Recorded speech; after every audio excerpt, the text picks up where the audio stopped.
জাতীয় ঐক্যমত্য কমিশনের সহসভাপতি আলী রিয়াজ বলেছেন, সংস্কার না আগে নির্বাচন প্রশ্নে কোনো ধরনের চাপ নেই জাতীয় ঐক্যমত্য কমিশনে। আমাদের যে দায়িত্ব দেয়া হয়েছে আমরা তাই করছি।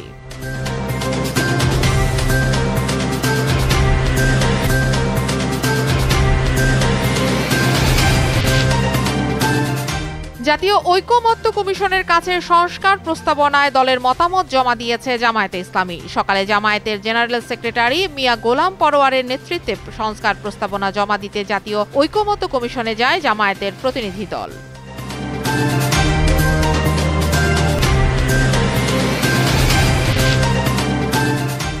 ঈদের ছুটি বাড়ানোর দাবিতে গাজীপুর সদর উপজেলায় ঢাকা ময়মনসিংহ মহাসড়ক অবরোধ করে বিক্ষোভ করেছে পোশাক কারখানার শ্রমিকরা। এতে মহাসড়কে যান চলাচল বন্ধ হয়ে গেছে, ভোগান্তিতে পড়েছে জনসাধারণ।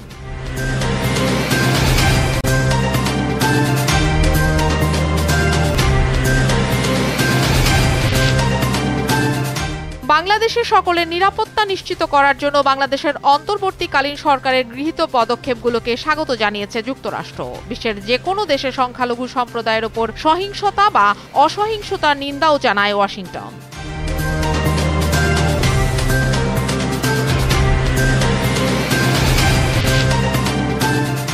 বিশ্বকাপ বাছাই পর্বের গুরুত্বপূর্ণ ম্যাচে মাঠে নামার আগে বড় দুঃসংবাদ পেল আর্জেন্টিনা। মাংসপেশির চোটের কারণে খেলতে পারবেন না দলের অন্যতম গুরুত্বপূর্ণ ফরোয়ার্ড লাউতারো মার্টিনেজ।